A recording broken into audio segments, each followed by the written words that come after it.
আসসালামু আলাইকুম সুপ্রিয় দর্শক, দেশ এবং দেশের বাইরে থেকে যেখান থেকে আমাদেরকে দেখছেন সবাইকে অসংখ্য ধন্যবাদ জানিয়ে আজকের মতো আমি মোবারক হোসেন আছি আপনাদের সাথে। কৃষকরা কিভাবে লাউ চাষ করে বাম্পার ফলন ফলিয়েছে সেই বিষয়গুলো আছে আপনাদেরকে দেখাবো। প্রিয় দর্শক, আজকে কৃষকের লাউয়ের ফসলের ভিডিও করতে এসে আমার একটি গানের কথা মনে পড়ে গেল। লাউয়ের আগে খেলাম, ডুগাও খেলাম, লাউ যে বানাইলো মোর ডুগডুগি, স্বাদের লাউ বানাইছি কোন বই লাগি। আজ আমরা ডুগডুগি না বানিয়ে বানাবো ভিডিও। চলো পুরো জমিটা আপনাদেরকে একটু ঘুরে ঘুরে দেখাই। দেখে আমার খুবই আনন্দ লাগছে, এত সুন্দরভাবে এই লাউ চাষাবাদ করেছেন, যেটা যে কারো দেখলে ভালো লাগবে।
প্রিয় দর্শক, দেখুন কৃষকরা কত সুন্দরভাবে লাউ ফসল ফলিয়েছে এবং এই লাউ কিন্তু আমরা হাট বাজারে কিনতে পাই।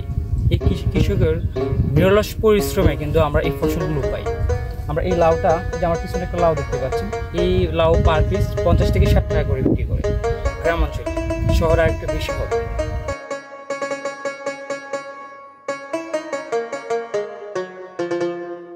এই যে আপনারা লাউ চাষ করলেন, এই লাউ চাষ ফলন আনতে আপনার কতদিন সময় লাগে?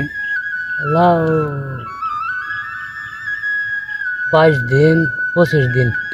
মানে এই লাউ চাষের ফলন ফলাতে 22 থেকে 25 দিন সময় লাগে। 25 দিন। এখানে কত শতাংশ জমি আছে যেখানে আপনি লাউ চাষাবাদ করলেন? জমি আছে 9%। এই 9% জমির মধ্যে লাউ চাষ করতে আপনার কেমন টাকা খরচ পড়ছে? খরচ 15 আমার 5,000 টাকা, ঘুরি সহ আমার 6,000 টাকা 7,000 টাকা খরচ হয়েছে। 6 থেকে 7,000 টাকার মতো খরচ। এই যে আপনি তো প্রতিদিন কি লাউ বিক্রি করতে পারেন? একদিন বাদে বাদে। একদিন পর পর লাউ বিক্রি করতে পারেন। একদিন পর পর লাউ বিক্রি করলে কত টাকা বিক্রি করতে পারেন আপনি? 1,000 1,500 এরকম বিক্রি হয়। 1 থেকে 1,500। কতদিন নাগাদ এই লাউগুলো আপনি বিক্রি করতে পারবেন? 2 মাস। 2 মাস।